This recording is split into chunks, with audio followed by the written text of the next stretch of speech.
नमस्कार, आप देख रहे हैं झारखंड सवेरा यूट्यूब न्यूज चैनल। भारतीय सेना की शौर्य गाथाएं केवल युद्ध के मैदानों तक सीमित नहीं रहती, वे हर भारतीय के दिल में गूंजती हैं।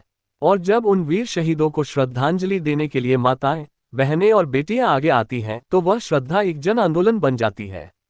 कुछ ऐसा ही दृश्य देखने को मिला झारखंड के गढ़वा जिले में, जहां कसौदन समाज की महिलाओं ने एक विशेष सिंदूर उत्सव का आयोजन कर भारतीय सेना को अपना नमन अर्पित किया। यह आयोजन डॉक्टर भोला कश्यप के आवास पर हुआ, जहां देशभक्ति की भावना हर चेहरे पर साफ दिखाई दी। कार्यक्रम की शुरुआत महिलाओं द्वारा एक दूसरे को सिंदूर लगाने से हुई, एक प्रतीक उस सुहाग का जो हमारे सैनिकों की बहादुरी और बलिदान से सुरक्षित है। सिंदूर सिर्फ श्रृंगार नहीं, वो विश्वास है कि जब देश पर संकट आएगा तो हमारे वीर जवान हर कुर्बानी देने को तैयार रहेंगे। इस मौके पर उपस्थित महिलाओं ने भारत माता की जय और वंदे मातरम जैसे नारों से वातावरण को देशभक्ति की भावनाओं से सराबोर कर दिया। उन्होंने ऑपरेशन सिंदूर युद्ध में शहीद हुए वीर सपूतों को अश्रुपूरित श्रद्धांजलि अर्पित की। जब आतंकवादियों ने भारत की बेटियों और बहनों के सिंदूर को ललकारा, तब भारत सरकार ने कठोर निर्णय लिया। देश के यशस्वी प्रधानमंत्री नरेंद्र मोदी ने ये प्रण लिया कि ऐसे आतंकी ताकतों को नेस्तनाबूद किया जाएगा, और हमारी सेना के शूरवीरों ने इस प्रण को धरातल पर साकार कर दिखाया। ऑपरेशन सिंदूर युद्ध सिर्फ एक सैन्य अभियान नहीं, ये आत्मसम्मान की लड़ाई थी। हर भारतीय महिला के सिंदूर की रक्षा के लिए लड़ी गई लड़ाई, और इस विजय ने साबित कर दिया कि भारत न कभी झुका है, न कभी झुकेगा।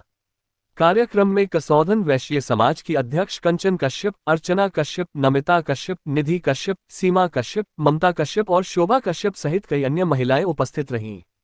सभी ने एक स्वर में भारतीय सेना को नमन करते हुए नारी शक्ति की एकजुटता और दृढ़ता का परिचय दिया। उन्होंने ये स्पष्ट किया कि देश की सुरक्षा केवल सीमा पर तैनात सैनिकों की जिम्मेदारी नहीं है, बल्कि हर नागरिक, हर महिला की जिम्मेदारी है कि वह उन शहीदों को सम्मान दे जिनकी वजह से हम निडर होकर जीवन जीते हैं। इस सिंदूर उत्सव ने सिर्फ श्रद्धांजलि नहीं दी, यह एक संदेश भी था। संदेश इस बात का कि वीरों को केवल स्मरण नहीं, गर्व का स्थान मिलना चाहिए। देश की बेटियां न केवल रक्षा की प्रतीक्षा करती हैं, वे सम्मान की गाथाएं भी रचती हैं। और जब श्रद्धा और शौर्य मिलते हैं तो एक नया इतिहास बनता है। सुहाग उजड़ा और उन्होंने बोले कि हम, मोदी जी भारत के प्रधानमंत्री बोले कि हम उन्हें मिट्टी में मिला देंगे, और उन्होंने मिट्टी में मिलाने का काम किया। हमारे देश के सैनिकों ने ऑपरेशन सिंदूर का जो मिशन था उसे सफल बनाए, और इसी को लेकर आज हम सभी महिलाएं एक दूसरे को सिंदूर लगाकर उत्सव मना रहे हैं। ममता कश्यप। जहां एक ओर देश की सीमाओं पर हमारे जवान दिन रात देश की रक्षा में जुटे हैं, वहीं गढ़वा में कसौदन समाज की महिलाओं ने एक अलग ही अंदाज में देश के वीर शहीदों को श्रद्धांजलि दी।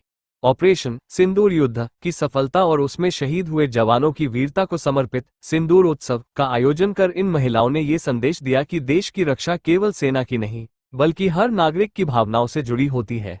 सिंदूर, जो हर महिला के जीवन का प्रतीक है, आज एक प्रतीक बन गया उन बलिदानों का जिनकी वजह से यह सुहाग सुरक्षित है। यह आयोजन नारी शक्ति की एकजुटता और भारतीय सेना के प्रति सम्मान का एक भावनात्मक लेकिन गर्व से भरा संदेश था। आप ताज़ा तारीन खबरों के लिए देखते रहें झारखंड सवेरा यूट्यूब न्यूज चैनल।